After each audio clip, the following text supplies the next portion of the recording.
Magandang araw mga kabubbles. Narito ang latest news ngayon sa PBA. Manila Clasico match-up kagabi naging kontrobersyal. At SMB may mga bad news.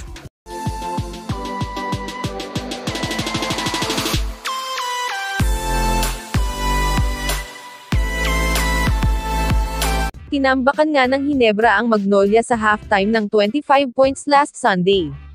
Pero minalas nga ang shooting ng Hinebra sa third quarter at nakascore naman ng 29 points sa third quarter ang Mags at 12 lamang sa Hinebra. Kaya't pagdating ng fourth quarter ay natalo nga ang Hinebra sa score na 93-91. At ang import nga ng Magnolia ang naging best player of the game na nagtala ng 31 points, 10 rebounds at 11 out of 18 sa field goal made niya sa kanilang panalo. Pero ayon nga sa star player ng Hinebra na si Scottie Thompson ay para sa kanya daw ay na-foul nga siya ng veteran guard ng Magnolia na si Mark Barroca, dahil nakita niya daw ito sa replay pero mukhang ibang anggulo nga daw ang nakikita ng referee kaya't di tinawagan ng foul si Barroca. At ngayon nga sa kapapasok na balita ay sinuspindi nga lahat ng referee na nag-officiate ng laban ng Magnolia at Hinebra last Sunday.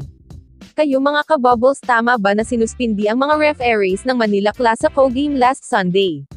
Lagay nyo na po yan sa baba. At SMB may mga bad news. Tinambakan naman ng San Miguel Beermen ang Meralco Bolts last Sunday sa score na 93-83.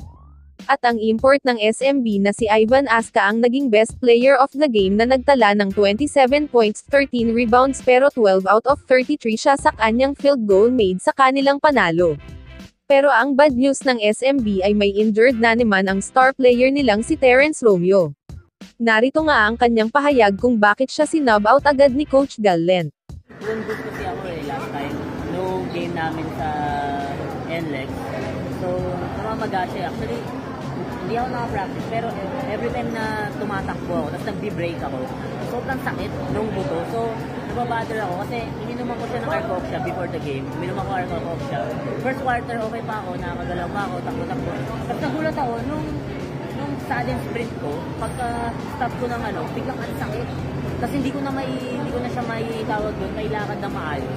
Isa pang bad news ng SMB ay na-injured nga agad ang rookie nilang si Kit Jimenez sa kanyang unang laro sa PBA. Ito ay matapos siyang masiko ni Cliff Hodge sa laban nila last Sunday. Ayon nga sa update ni Kit Jimenez ay nagkaroon siya ng blowout fracture medial wall, ito nga ay sa boundary ng mata at ilong. Makikita nga ang not among injury ni TRX sa kanyang picture na shinare sa kanyang social media. Sa tingin nyo mga kabubbles, kailangan nga bang mag-sign ng free agent ang SMB dahil sa sunod-sunod na injury ng mga players nila? Lagay nyo na po yan sa comment section mga kabubbles.